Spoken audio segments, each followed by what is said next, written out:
내게 복 주신 분 하나님, 내게 음성 주신 분 하나님, 내가 찬송할 이유 하나님, 오직 하나님께 영광 돌리세.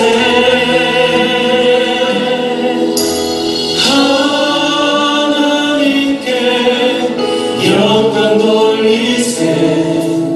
이것이 내가 드린 삶의 배라. 오직 하나님께 영광 돌리세. 영원히 내가 드린 삶의 예배라. 나를 인도하신 분 하나님, 나를 축복하신 분 하나님, 나를 사랑하는 분 하나님, 오직 하나님께 영광 돌리세.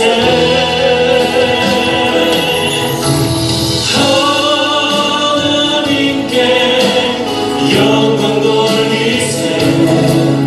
이것이 내가 드린 삶의 예배라.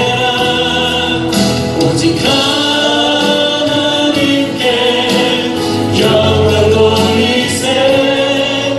영원히 내가 드린 삶의 예배라.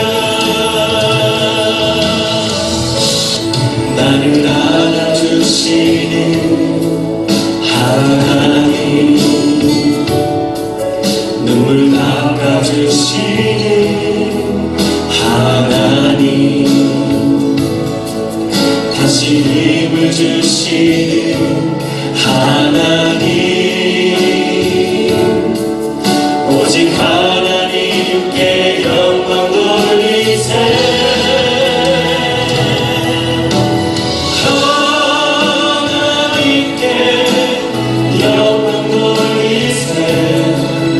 이것이 내가 드린 삶의 예배라. 오직 하나님께 영광 돌리세. 영원히 내가 드린 삶의 예배라. 하나님께 영광 돌리세. 이것이 내가 드린 삶의 예배라. 오직 하나님께 영광 돌리세. 영원히 내가 드린 삶의 예배라. 하나님께 영광 돌리세. 이것이 내가 드린 삶의 예배라. 오직 하나님께 영광 돌리세. 영원히 내가 드린 삶의 예배라. 영원히 내가 드린 삶의 예배라. 영원히 내가 드린 삶의 예배라.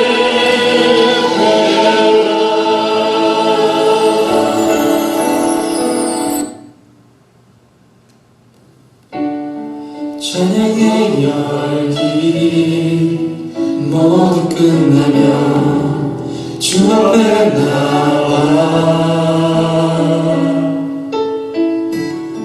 더욱 진실한 예배 드리네.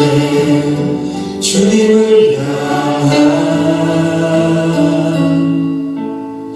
노래, 이상의 노래, 내가 기쁜 곳에 주께서 원하신 것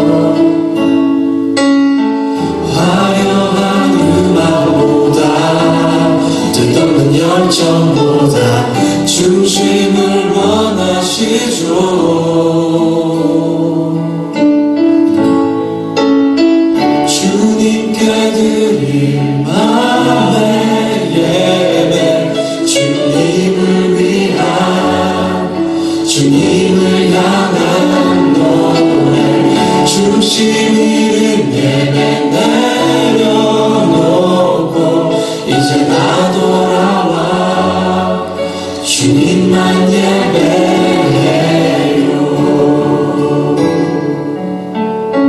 영원하신 왕 표현치 못할 주님의 존귀 가난할 때도 연약할 때도 주의 모든 것 노래 이상의 노래 내 맘 깊은 곳에 주께서 원하신 것 화려한 음악보다 뜻없는 열정보다 주심을 원하시죠.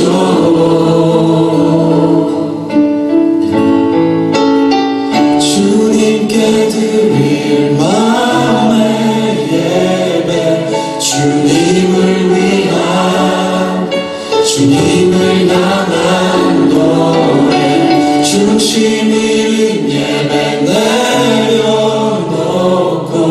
이제 나 돌아와 주님만 예배해요.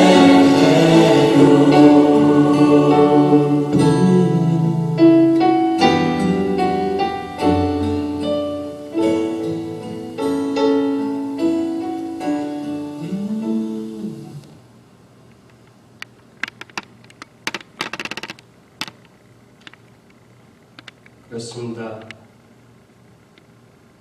화려한 음악, 뜻없는 열정보다 온전히 하나님을 예배하는 그 마음, 정성을 하나님이 받으실 것입니다.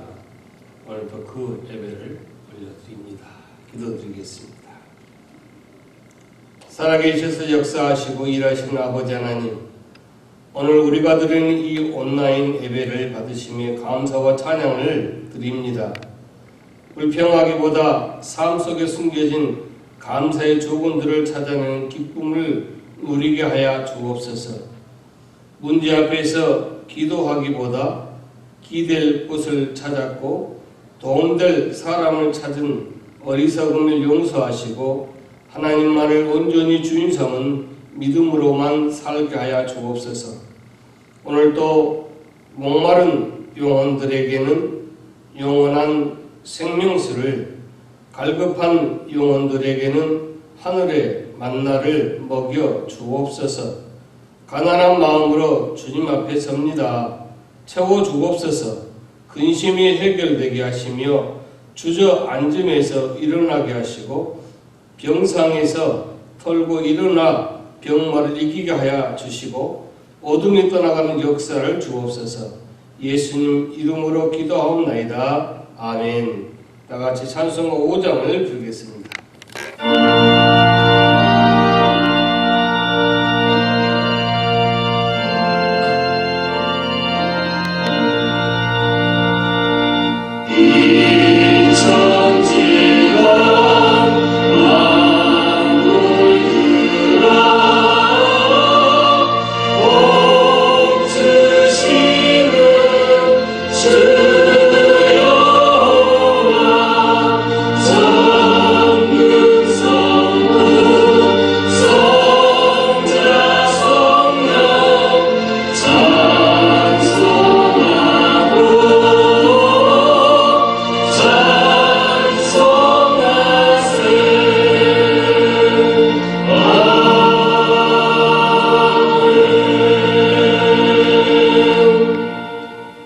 교동은 39번, 시편 95번을 함께 부르겠습니다. 함께 교도하시겠습니다. 39번, 시편 95편을 함께 교도하시겠습니다. 오라, 우리가 여호와께 노래하며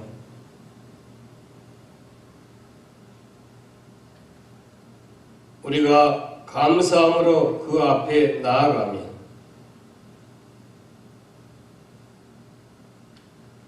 여호와는 크신 하나님이시요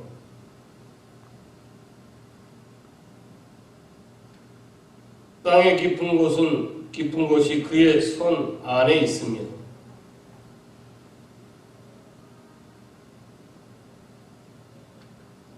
바다도 그의 것이라 그가 만드셨고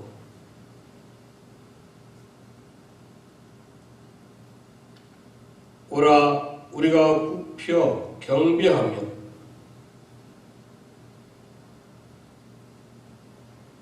다같이 교독합니다.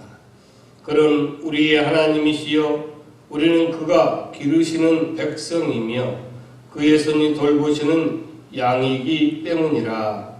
아멘. 다같이 사도신경을 통해 우리 신앙 고백을 하시겠습니다. 나는 전능하신 아버지 하나님 천지의 창조주를 믿습니다. 나는 그의 유일하신 아들 우리 주 예수 그리스도를 믿습니다. 그는 성령으로 잉태되어 동정녀 마리아에게서 나시고 본디오 빌라도에게 고난을 받아 십자가에 못 박혀 죽으시고 장사된 지 사흘 만에 죽은 자 가운데서 다시 살아나셨으며 하늘에 오르시어 전능하신 아버지 하나님 우편에 앉아 계시다가 거기로부터 살아있는 자와 죽은 자를 심판하러 오십니다. 나는 성령을 믿으며 거룩한 공교회와 성도의 교제와 죄를 용서받는 것과 몸의 부활과 영생을 믿습니다. 아멘. 다같이 찬송가 272장을 부르시겠습니다.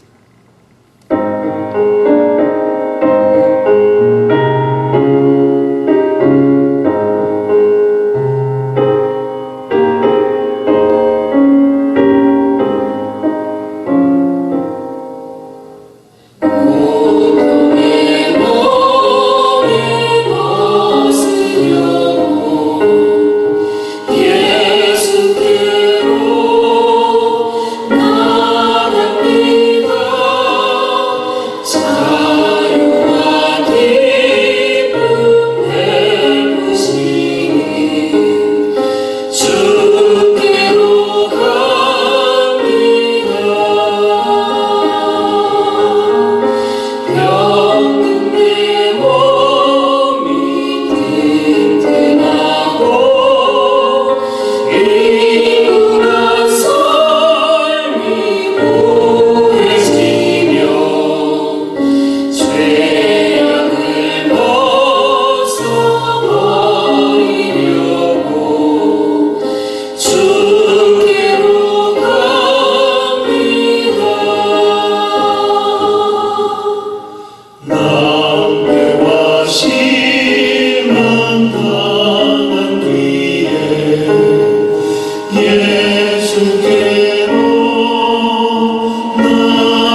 기도 드리시겠습니다. 하늘에 계신 우리 아버지, 아버지의 이름을 거룩하게 하시며 아버지의 나라가 오게 하시며 아버지의 뜻이 하늘에서와 같이 땅에서도 이루어지게 하소서. 오늘 우리에게 요구한 양식을 주시고 우리가 우리에게 잘못한 사람을 용서하여 준 것 같이 우리 죄를 용서하여 주시고 우리를 시험에 빠지지 않게 하시고 악에서 구하소서. 나라와 권능과 영광이 영원히 아버지의 것입니다. 아멘. 이 시간은 하나님께 준비하신 우리 모든 예물을 올려 봉헌하는 시간을 갖습니다. 준비한 예물을 하나님께 봉헌하며 찬송가 633장을 부르시겠습니다.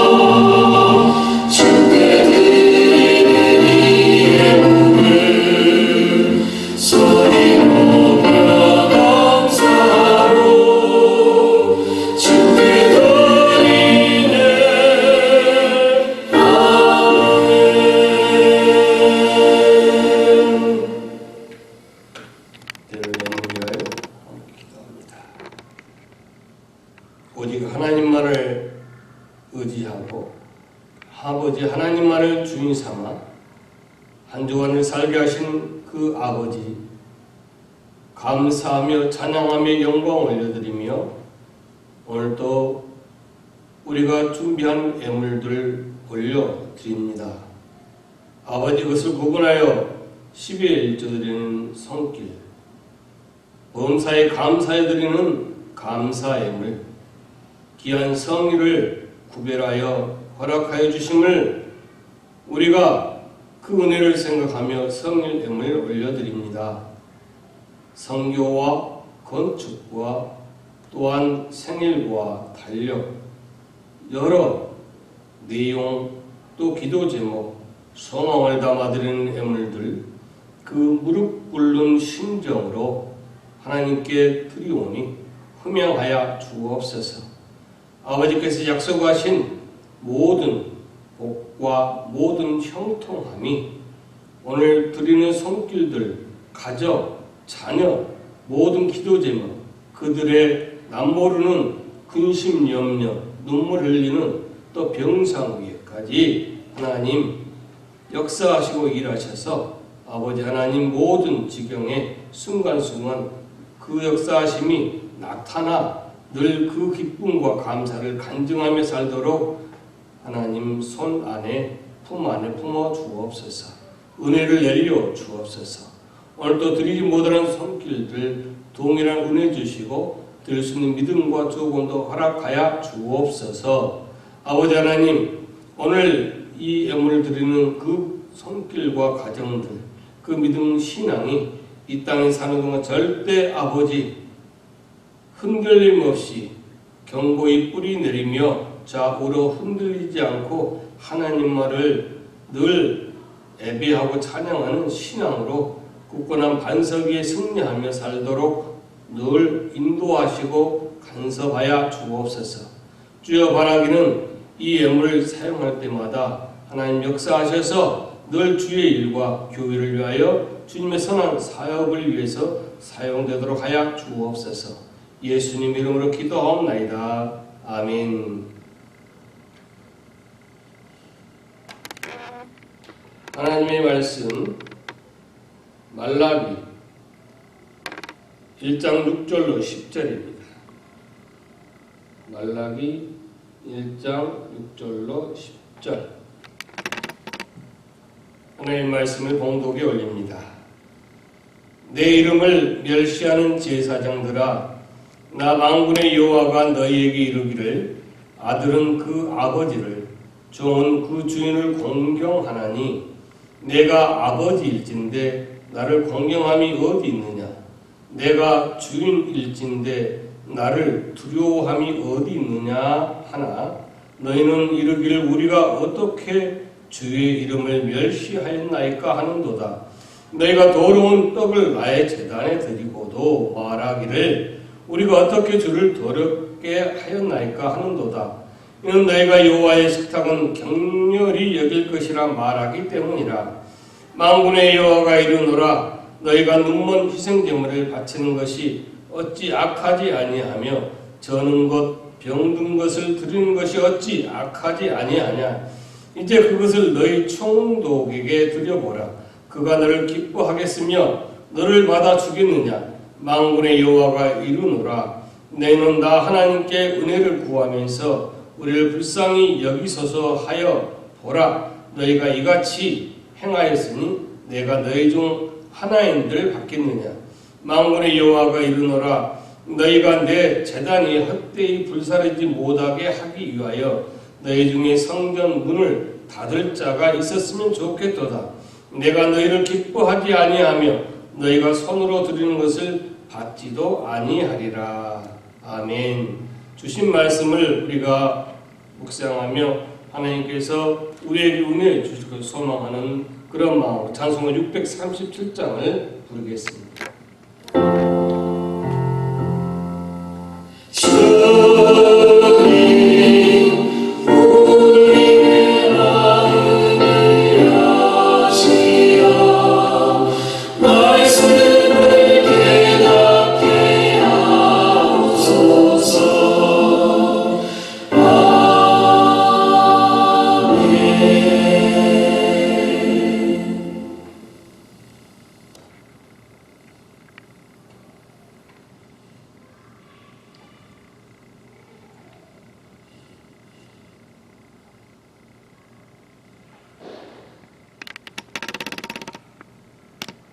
지난 주일에는 하나님께서 이스라엘 백성들을 향하여 나는 너희들을 사랑하였노라 이렇게 말씀하니까 이스라엘 백성들은 어떻게 하나님이 우리를 사랑하셨습니까?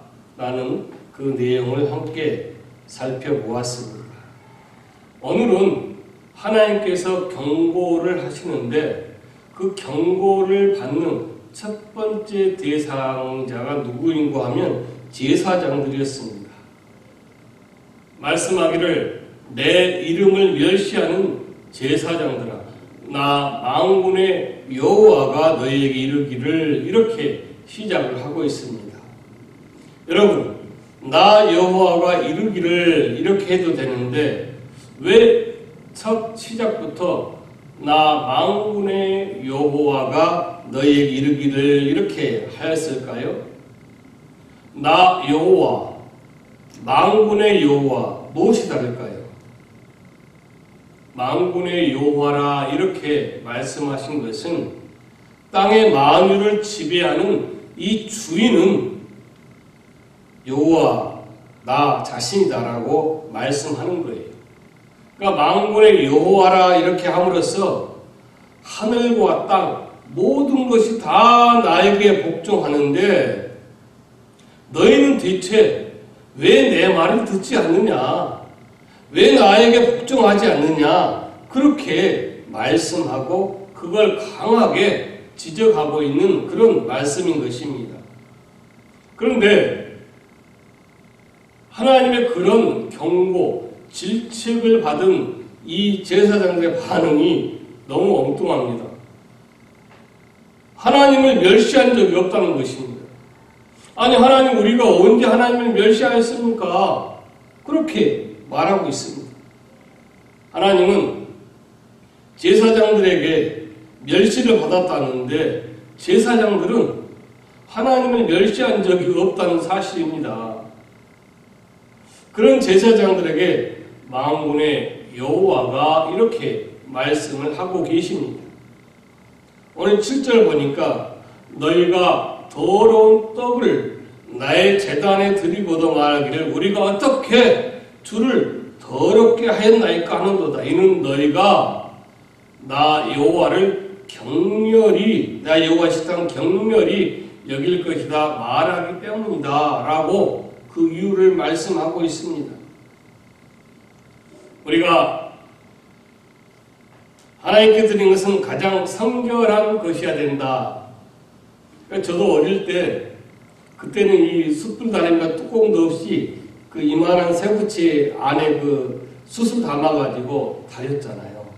그게 뭐 불티가 날리기도 하고 그랬죠. 근데 어머니들 보면 그 연보한다고 그러죠. 연보돈을 다리는 거예요. 그렇게 하나님께 드린 연보는 정성을 다했다 하는 것을 알 수 있어요. 오늘 하나님께서 더러운 떡을 드렸다. 제사장들이 정말로 더러운 떡을 드렸으면 아니 하나님 무슨 말씀하세요? 우리가 언제 하나님께 더러운 떡을 드렸습니까? 라고 항변할 수가 없어요. 아이쿠 이제 들켰구나. 어떻게 하셨지? 그렇게도 할 수 있어요. 근데 제사장들이 항변을 하잖아요. 하나님은 더러운 떡을 주었다 하고 제사장들은 그런 적이 없다 합니다. 그 이유가 뭔가 하면 이는 너희가 여호와의 식탁은 경멸히 여길 것이라 말하기 때문이다 그거예요. 한번 이 말씀도 한번 생각해 보자고요. 그 시대 제사장들이 참 엉망이었습니다. 근데 아무리 엉망이었다고 하지만 하나님께 제사할 때 경멸히 여겨야 되는 거야. 재물을 그렇게 깨끗한 걸 쓰면 어떡해? 좀 더럽게 좀 해야지. 흙도 묻히고. 이렇게 말을 했겠습니까? 우리가 현실 우리에게 적용해보면 예배 대충 드리면 되는 거지 뭐. 1시간 10분 대충 드리는 거야. 대충 때우는 거죠. 오늘 또 같이 때우고 오는 거지 뭐. 하나님 잠깐 그 예배 드리고 섬기는 게 뭐 그렇게 중요해. 그냥 적당히 넘어가. 그렇게 말하는 사람은 없을 것입니다. 하지만 그렇게 처신한 사람이 없다고 단정지어 말하기도 어렵습니다. 예배에 대해서 어떤 말을 하느냐 이게 문제가 아니에요. 그렇잖아요. 예배를 어떻게 드리느냐 이것이 문제예요. 오늘 예배 마치고 누구를 만나기 약속했는데 오늘 예배 마치고 뭐를 해야 되는데 시간이 없는데 오늘 설교 이렇게 길어. 오늘 찬송 5절까지 있는 걸 왜 부르지? 왜 오늘 강의를 이렇게 길게 하지? 이러한 생각과 마음으로 예배를 드리느냐 이거예요. 자기가 내뱉지는 아니했지만 이러한 마음으로 예배를 드리느냐 이거예요. 정말로 뭔가 마음을 다하여 하나님을 예배하고 있는지 잠깐 1시간 그저 예배 드린 척 하는 것인지 우리가 구별할 수 있어야 된다 이것입니다. 8절에서 보니까 당시 제사장들 실상이 고발됩니다. 너희가 어떤 제물을 드리고 있는지 보라 이거예요. 레위기 22장 17절부터 보면 하나님께 드리는 제물은 아무런 흠이 없어야 된다라고 기록하고 있습니다. 소를 드리든 양을 드리든 비둘기를 드리든 가장 좋은 것을 드리는 거예요. 그런데 눈먼 것, 저는 것, 병든 것을 제물로 드렸습니다. 제사장들이 자기 입으로 여호와 식탁은 경멸히 여길 것이란 말은 하지 않았을 것입니다. 그런데 그들의 형태를 보면 하나님은 그러한 말을 들었을 수밖에 없었습니다. 왜냐하면 제사장들이 그런 제사를 드리는 데 있어서 문제가 있었다 이거예요. 당시 이스라엘은 바사의 지배를 받았어요. 그러니까 예루살렘에도 바사의 총독이 파견되어 있었습니다. 오늘 본문 말씀대로 하면 그런 눈먼 것, 저는 것, 병든 것, 흠이 있는 것을 그 총독에게 선물로 주면 뭐라고 하겠느냐? 이걸 물어보고 있잖아요. 그런 걸 선물로 준다면 야, 어떻게 이렇게 귀한 것을 주었느냐? 총독이 그렇게 얘기할까요? 고맙다고 할까요? 오히려 내 총독을 어찌 이렇게 능멸하느냐라고 호통을 치고 아마 벌을 줄 수도 있을 거예요. 그러면 이 세상 총독, 임금에게도 드릴 수 없는 것들을 하나님께 제물로 드리는 그 배짱은 어디서 나온 것일까요? 세상을 섬겨 남는 것으로 하나님을 예배하고 하나님께 드리고 하나님께 섬기는 사람이 얼마든지 있습니다. 그러면서 하는 얘기가 뭐라고 하면은 이 세상을 좀 더 쉽게 권력과 명예와 좋은 자리와 좋은 직장과 좋은 이익을 얻기 위해서는 총독에게는 권력자에게는 상관에게는 이렇게 좋은 선물을 할 수밖에 없습니다 라고 얘기하는 거예요. 제사장들이 왜 눈먼 것, 저는 것, 병든 것 하나님께 드렸을까요? 여러분, 제물은 누가 가지고 옵니까?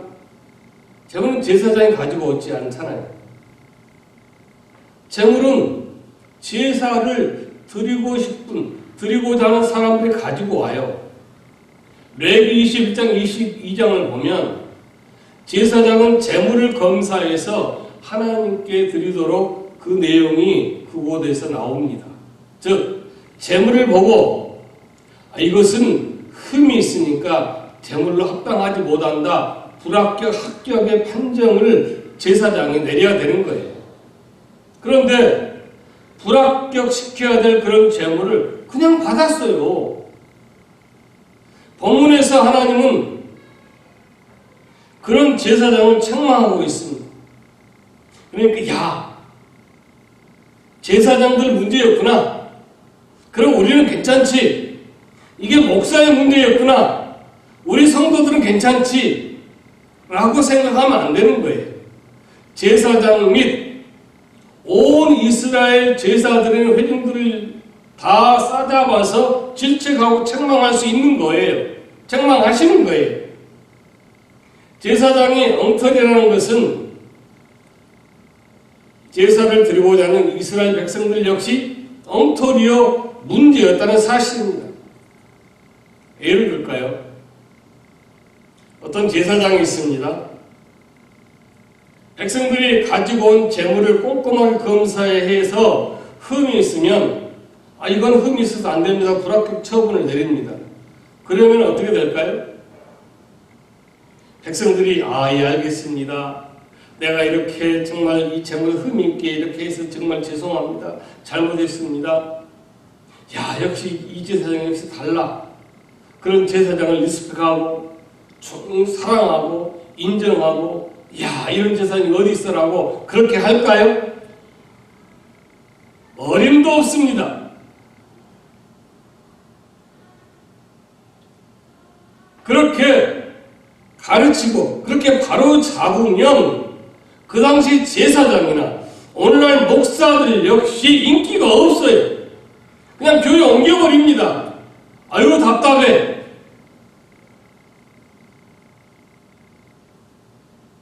목사가 무슨 말을 못해요. 왜? 내가 이 교회 아니면 갈 데 없어? 그냥 그렇게 떠나버립니다. 그 제사장은 너무나 답답하고 너무나 보수적이다. 너무나 고지식하다라고 따돌림을 받게 될 것입니다. 그렇게 소문이 나가지고 새로운 교인이 오기서 힘들 거예요. 그리고 조만간 밥줄이 끊길 것입니다. 전혀 근거 없는 상상이 아니지 않습니까? 말라기 3장에 가면 하나님께서 왜 11절을 하지 않느냐고 질책하는 내용이 나옵니다. 이스라엘이 가나안에 처음 입성했을 때에 지파별로 땅을 다 분배받았잖아요. 그런데 레위 지파는 땅을 분배받지 아니했습니다. 레위 지파는 오직 하나님께 제사드리고 하나님을 섬기는 일만을 맡아서 했습니다. 다른 지파는 양도 키우고 농사도 지어서 먹고 삽니다만 레위 지파는 어떻게 해야 될까요? 레위 지파는 이스라엘 12지파가 11조를 하면 그것이 레위 지파의 수입이었습니다. 그리고 레위 지파가 11조를 하면 그것이 제사장들이 먹고 살 수 있는 그러한 통로였습니다. 이스라엘이 11조를 해야 레위 지파가 먹고 삽니다. 레위 지파가 11조를 해야 제사장들이 먹고 삽니다. 옛날 우리 한국 복음이 들어와서 만들 때는 우리 성도님들이 성묘를 했잖아요. 성미. 그 성미가 뭐예요? 목사님들이 밥을 지어 먹었어요. 그때 가족이 많으면 자녀가 많으면 교회가 눈치를 했지 않습니까? 마찬가지였어요. 자, 이스라엘 백성들이 11절을 하지 않습니다. 그러면 레위나 제사장들은 어떻게 먹고 살죠? 막막해지는 거예요. 그러다 보니 자연스럽게 제사를 지내는 원칙과 제물에 대한 원칙과 모든 것이 서서히 무너지기 시작했다는 사실입니다. 그러면 우리는 그렇게 생각합니다. 아이, 목사도 사람이야. 제사장도 별 수 있겠어. 그러면 어쩔 수 없지. 그렇게 생각할 수밖에 없을 거예요. 그렇게 생각할 수 있습니다. 그런데 여러분, 그런 경우에라도 제사장들은 제사장 본분을 지켜야 된다는 사실입니다. 이 세상을 살다 보면 그렇습니다. 고지식 할 정도로 신앙 원칙을 고수하다가는 정말 내 수입이 줄어들 것 같고 내가 먹고 살기 힘들 것 같은 상황이 누구에게나 다 있습니다. 그런데 믿음의 승리를 하는 사람들의 이야기를 들어보면 그럴 때 과감하게 믿음으로 신앙의 원칙을 지켰더니 하나님이 다 채워주시더라. 믿으십니까? 바로 그거예요. 그러니까 하나님이 제사장들을 책망하는 것은 이스라엘 일반 회중은 괜찮은데 제사장들이 엉망이었다, 그런 말이 아니에요. 전체를 얘기하는 거예요. 이스라엘 총체적으로 문제가 있었다 이겁니다. 제사장들의 문제만이 아니라 제사장으로 대표되는 이스라엘이 문제였습니다. 오늘 역시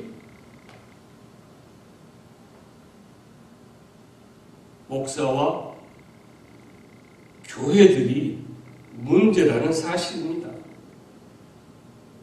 그래서 9절 말씀이 이렇게 합니다. 만군의 여호와가 일어나 너희는 나 하나님께 은혜를 구하면서 우리를 불쌍히 여기소서 하여 보라.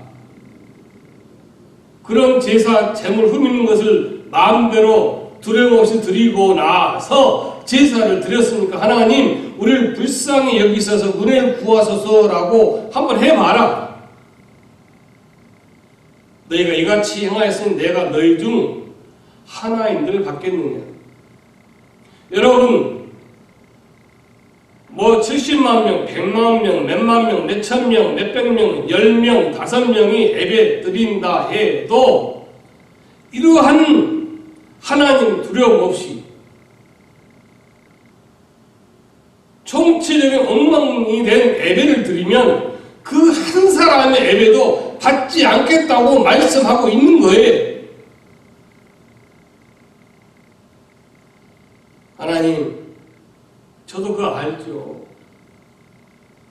근데 하나님, 저는 하나님께 잘 보이는 것보다 우선 세상에 잘 보이는 것이 더 급합니다. 총독에게 조문서를 드리다 보니 하나님 정말 죄송합니다. 하나님 몫은 눈 멀고 절고 병든 이것뿐이에요. 하지만 하나님은 저에게 은혜를 주셨습니다. 좋겠습니다. 은혜를 주었으면 좋겠습니다. 복을 주었으면 좋겠습니다. 우리 자녀가 잘 됐으면 좋겠습니다. 내가 잘 됐으면 좋겠습니다. 라고 구하고 있는 그러한 모습이에요. 즉 하나님께 찬반만 겨우 쉬지 않을 정도의 찬반만 하나님께 대접하면서 하나님은 정말 찰밥, 도움밥 해주세요, 내려주세요 라고 구하고 있는 것이 우리들의 현실입니다. 자기는 하나님의 섬기는 일보다 세상 사는 일이 급하지만 그래도 자기에게 복을 달라 이거예요. 복을 주옵소서, 은혜를 주옵소서. 그렇게 부르짖고 기도합니다. 그렇게 기도하고 부르짖고 구할 수 있는 근거가 어디일까요? 우리 흔히 하는 말이 뭐죠? 하나님은 사랑의 하나님이다. 사랑이 많으신 하나님이다. 그렇게 얘기합니다. 물론 하나님은 사랑이 많으신 하나님이에요. 그런데 여러분, 우리가 기억해야 될 것은 그 하나님 사랑의 대상에 불신앙이 포함되어 있다는 것을 기억하시기 바랍니다. 모든 걸 다 사랑한 거 아니에요. 하나님에 대한 신앙과 원칙을 가지고 있는 그 믿음과 행위에 대해서는 하나님이 사랑해 주시지만 불신앙까지도 그걸 다 받아들이지 않는다는 사실입니다. 그래서 우리가 몰라요. 우리가 예수를 믿는다고 하면서 목사나 목회를 한다고 그러면서 최소한 하나님의 자존심을 상하게 하는 일은 없어야 하지 않겠습니까? 오죽하면 하나님이 너희가 내 재단에 헛되이 불사르지 못하게 하기 위하여 너희 중에 성전 문을 닫을 자가 있었으면 좋겠다. 그렇게 얘기하는 거예요. 자존심 상해서 더 이상 그런 재물은, 그런 예배는, 그런 찬양은 받을 수가 없다라고 말씀하고 있습니다. 요즘에 눈에 보이는 거 얼마나 좋아합니까? 뭐 독일제 오르반, 뭐 그냥 성전 우리우리하게 짓죠. 아주 뭐 궁궐 같아요. 그런데 하나님께서는 그러한 헛되이 불사르는 그러한 예배와 제사는 한 사람도 받지 않겠다 이거예요. 당시 성전에서 벌어졌을 법한 장면을 한번 상상해 볼까요? 어떤 사람이 제사를 지내기 위해서 양 한 마리 끌고 옵니다. 제사장이 가장 먼저 할 일은 그 양이 제물로 쓰기에 적합한지 검사하는 일이라고 말씀드렸잖아요. 그런데 제사장이 면밀히 살펴보지 않아도 벌써 양을 끌고 오는 거 보니까 벌써 눈이 멀거나 절고 있거나 병든 그러한 양이었어요. 당연히 제사장 입장에서는 불합격 처분을 내려야 되는데 그 사람이 이렇게 말합니다. 물론 이 양이 병든 양인 거 맞습니다. 제사장은. 하지만 어차피 이 양이든 건강한 좋은 흠이 없는 양이든 불에 태울 건 마찬가지 아니겠습니까? 그리고 건강한 양을 불로 태우면 어떻게 새끼를 치고 어떻게 재산이 더 증가하고 재산이 증가해야 또 하나님께 더 많은 걸 드릴 수 있지 않겠습니까? 그러니까 제사장님 이 병이 들었지만 이 양을 제물로 받아주십시오. 그렇게 얘기하는 거예요. 그렇게 해서 그 양으로 제사를 드립니다. 그 양을 죽이고 각을 떠서 피를 뿌리고 불에 태워요. 제사장이 그 사람을 위해서 하나님의 은총을 구할 것입니다. 이 제사를 드리는 이 사람의 죄를 용서해 주시고 들어가라고는 다 복을 받게 하시고 자손이 잘 되게 하시고 하나님의 은총이 영원히 내리게 하시고 그렇게 기도할 거예요. 이 제물을 받으면 복을 내려주옵소서. 성금에서도 들에서도 무엇을 하든지 복을 받게 하옵소서라고 기도할 겁니다. 요즘 이 내용을 요즘 현 시대로 한번 바꿔볼까요? 교인들은 신앙생활을 엉망으로 합니다. 그러면서 목사한테 얘기합니다. 목사님, 세상을 살려면 별 수 없어요. 그리고 목사는 그들을 책망하는 것이 아니라 그래요. 아이고 힘들고 어렵죠. 이래도 좋고 저래도 좋습니다. 그럼요. 별 수 없죠. 하나님이 다 이해하실 것입니다. 그럼요. 사랑이 많으신 하나님 다 이해할 거예요. 이리 오세요. 고개를 숙이십시오. 손을 얹고 하나님 축복해 주시옵소서. 모든 것을 복을 주시고 많이 많이 그렇게 기도할 것입니다. 교회에 와서 자신의 잘못된 모습을 고치는 것이 아니라 오히려 자기가 어쩔 수 없다는 그 형편 상황을 그런 면죄부를 갖고 가면서 그것이 신앙생활인 줄 압니다. 어느 날 하나님이 말씀하실 거예요. 너희들 그렇게 교회에 모여 종교, 게임, 놀이만 일상 차라리 교회 문 닫고 부동산에 내놓아 팔아서 그 돈으로 어려운 자들을 좀 도와줘라. 그렇게 말씀할 거예요.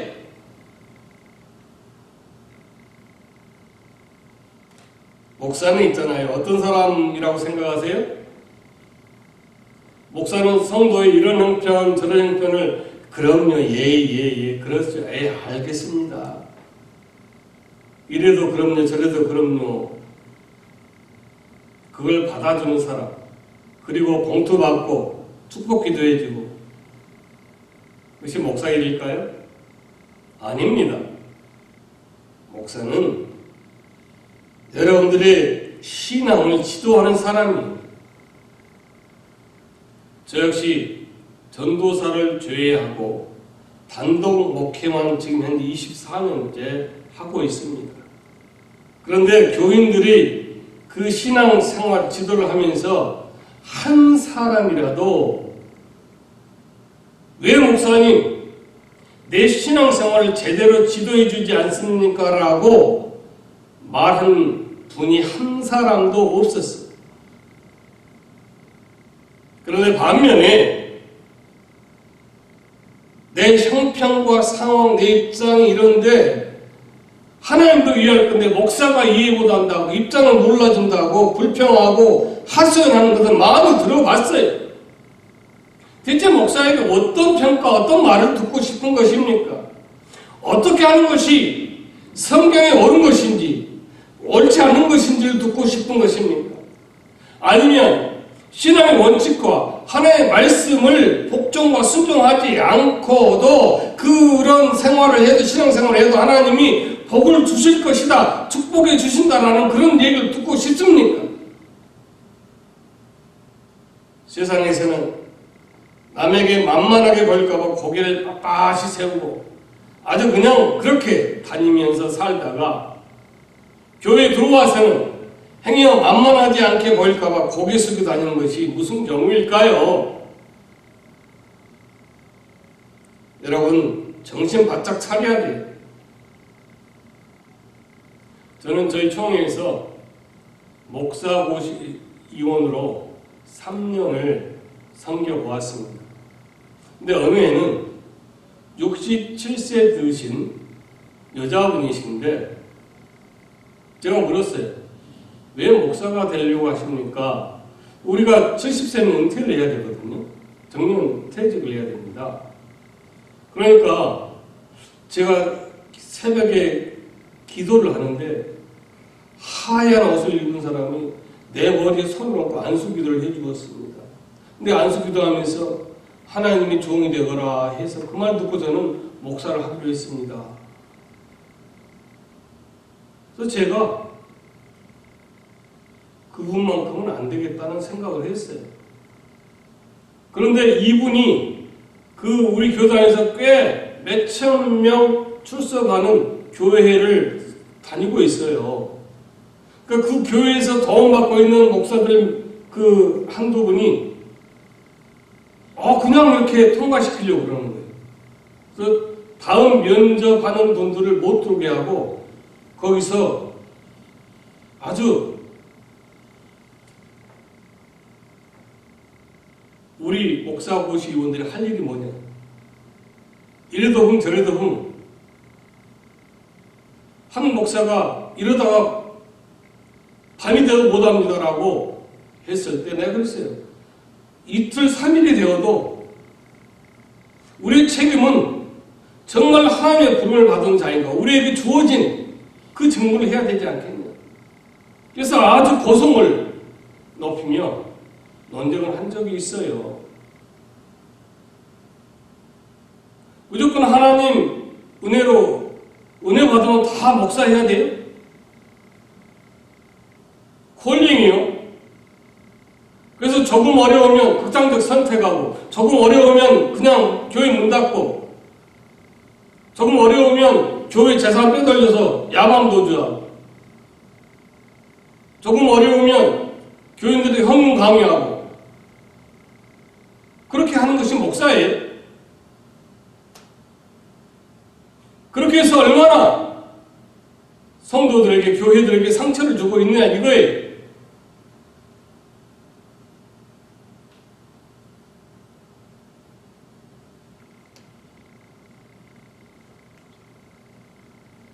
교인들은 일주일에 한 번 교회 나와주고 11조 해주고 자기 할 일 다 하는 걸로 생각합니다. 목사는 목사대로 그런 교인들에게 축복기도 해주고 그러면 내가 하나님이 좀 목사로 할 일을 다 한 것으로 생각하는 거예요. 그러한 목사와 교회들이 얼마나 많이 있어요. 주님이 우리를 대신해서 십자가에 돌아가셨다고 말하면서도 세상 욕심에 팔려서 최소한의 종교적인 예의를 갖추는 것으로 자기 할 일을 다 했다라고 우길 수 있어요. 하지만 오늘은 이 본문은 목사가 목사 노릇 안 하고 교인이 교인 노릇 안 하면 차라리 교회 문을 닫으라 이거예요. 먹고 사는 게 걱정돼서 불의하면 되겠어요. 저는 애들이 넷이었고 전도사 시절에도 제대로 사례를 받지 못했어요. 일은 24시간이 부족할 정도로 일을 많이 했습니다. 그러니까 장로님들, 여러분들이 다른 직장도 이렇게 할 일을 소개도 해줬지만 제가 전도사 때 그때부터 제가 결심한 게 있어요. 하나님의 일을 하는 동안 세상의 일을 하지 않고 오직 이 사역에만 내가 충성하리라. 하나님께서 저를 한 번도 굶겨보신 적 없고 반드시 꼭 필요한 것은 어떻게 무슨 방법 누구를 통해서든 그걸 해결해 주신 살아계신 하나님의 그 은혜를 일하심을 저는 늘 체험하고 그 힘으로 오늘 또 이렇게 말씀을 전하고 있는 거예요. 그래서 오늘 본문에 그러잖아요. 내 이름을 멸시하는 제사장들아 나 만군의 여호와 너에게 이르기를 아들은 그 아버지를 종은 그 주인을 공경하나니 내가 아버지일진데 나를 공경함이 어디 있느냐 내가 주인일진데 나를 두려워함이 어디 있느냐라고 말씀하고 있는 거예요. 정말 하나님 두려움 없이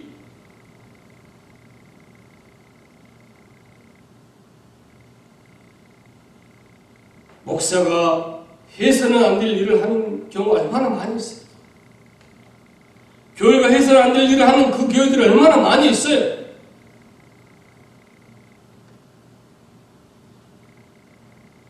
우리는 이제 진실로 회개해야 됩니다.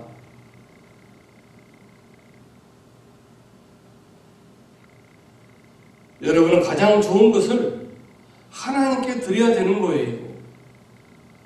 저는 여러분이 드리는 것이 정말로 가장 좋은 것을 드리고 있는가를 선별하고 구별해서 그것을 확인하는 일을 하는 거예요. 우리가 그 일을 잘 하자고요. 여러분은 가장 좋은 것을 드리려고 최선을 다하고 나는 가장 좋은 것을 드리는 것을 최선을 다해서 선별하고 구별해서 그것을 합격, 불합격을 내는 그 일을 하자는 거예요.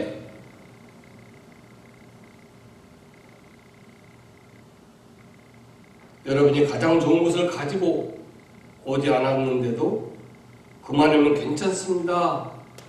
하나님 다 이해하신다라고 하면 죄송하지만 초대교회 여러분과 저는 같이 망하는 거예요. 주님이 십자가에 달려 돌아가셨습니까?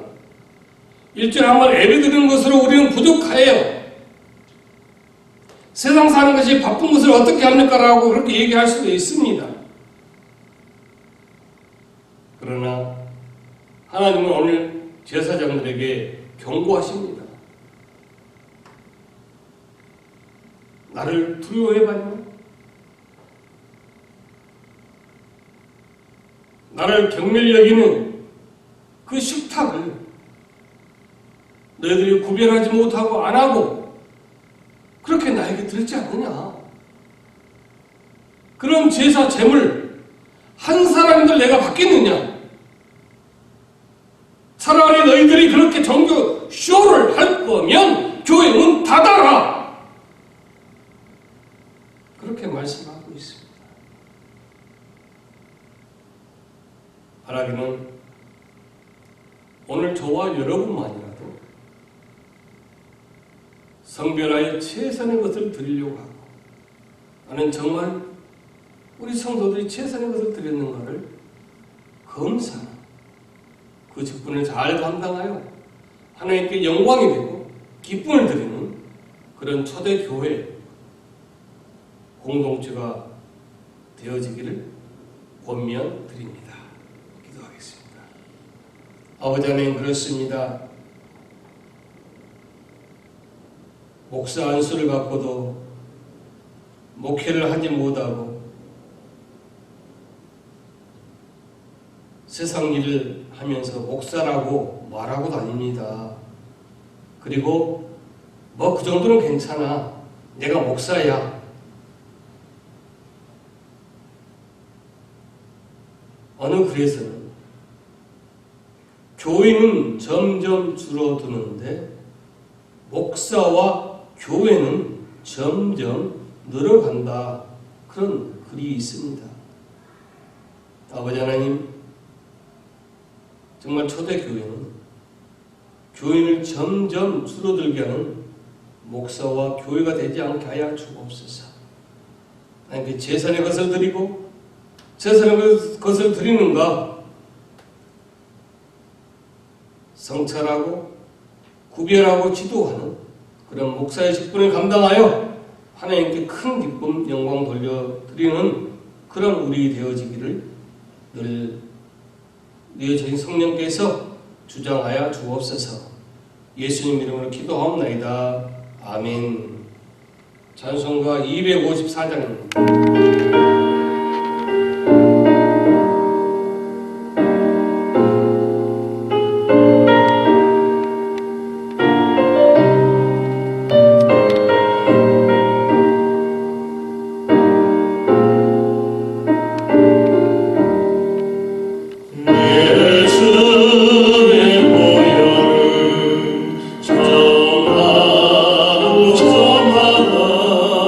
내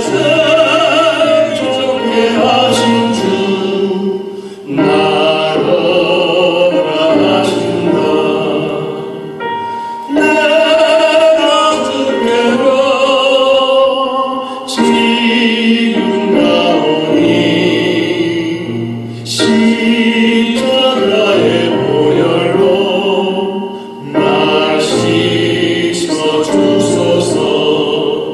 약하고 주해도 주께로 나가면 인자시고 내 주함을 곧 씻어주시네. 내가 주께로 지은가오니 십자가의 보혈로 날 씻어주소서. 나로라 하시는 온전한 믿음과 또 사랑과 평안함 다 주려 함이라. 내가 주께로 지은가오니 십자가의 보혈로 날 씻어주소서. 죄인 몸마다 살 길을 어렵네. 한없이 넓고 큰 은혜 베풀어 주소서. 내가 주께로 지은가오니 십자가의 보혈로 날 씻어주소서. 그 피가 맘 속에 큰 증거 됩니다. 내 기도 소리 들으사 다 허락하소서. 내가 주께로 지은가오니 십자가의 보혈로 날 씻어주소서.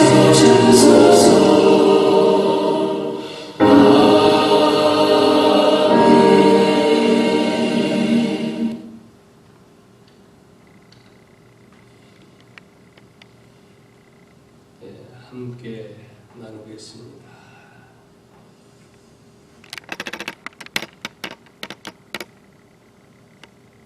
이 대면 예배를 이제 많은 교회가 드리고 있습니다. 직접 통화를 하고 만나서 대화를 나누는 가운데 9월부터는 대면 예배와 본당을 오픈한다 이렇게 미국 목사님이 얘기를 해놓고 아무런 반응이 없어요. 만약에 9월을 넘겨서 10월에 한다든지 아니면 2022년부터 한다든지 어떤 말이 있어야 되는데 아무 말이 없습니다. 답답합니다.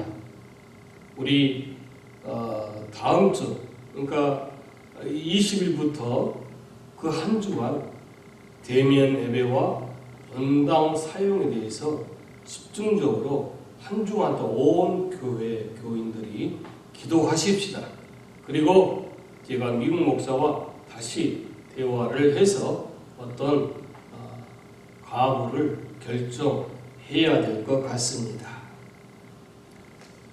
오늘 주보에 나온 내용은 2021년 8월 15일, 22일, 29일, 9월 5일 4주간 내용을 통계입니다. 참고해 주시기 바랍니다.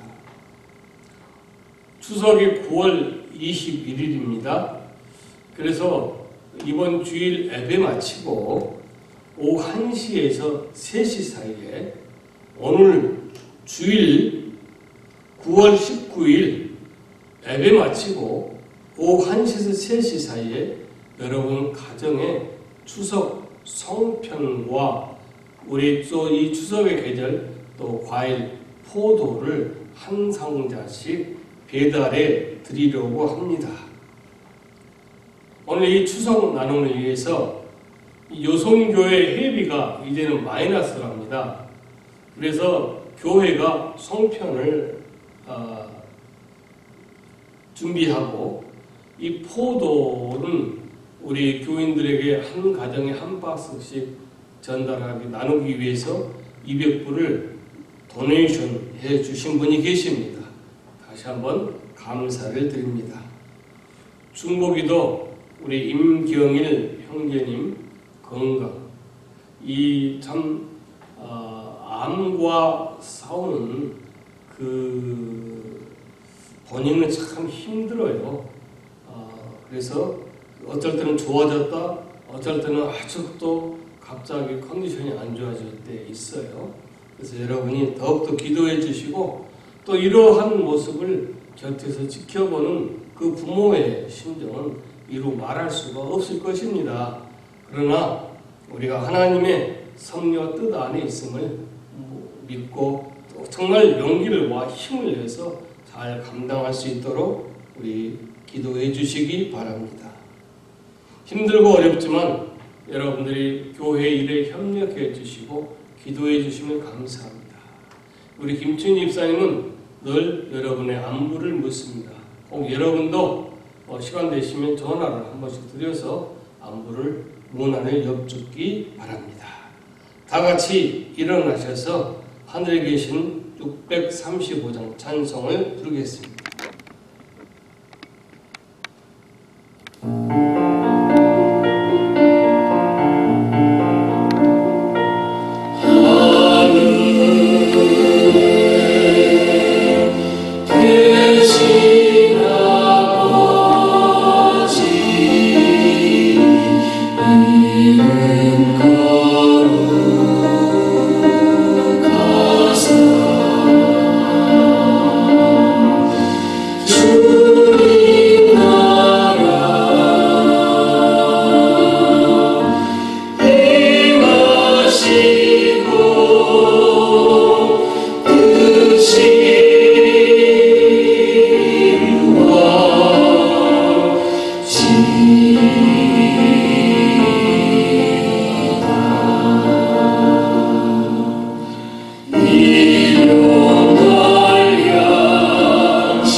이제는 우리 구주 예수 그리스도의 무한하신 은혜와 만구하신 하나님 아버지의 사랑하신 은과 성령 하나님의 임재 역사 교통하신 오늘 너희의 예배를 제사를 한 사람의 것이라도 받을 수 있겠느냐? 나를 도대체 두려워하냐? 제사장과 이스라엘 회중에게 하셨던 책망, 오늘날 목사와 교회들에게 하여 책망을 우리는 최선의 것을 드리고 최선의 것을 드렸는가를 잘 검사하는 직분을 감당하고 그 신앙을 가지고 살기를 다짐한 본속들 위해 가정이, 자녀이, 기도제목, 구들 병상 이렇게 영원토록 함께 하시기를 축원하옵나이다. 아멘.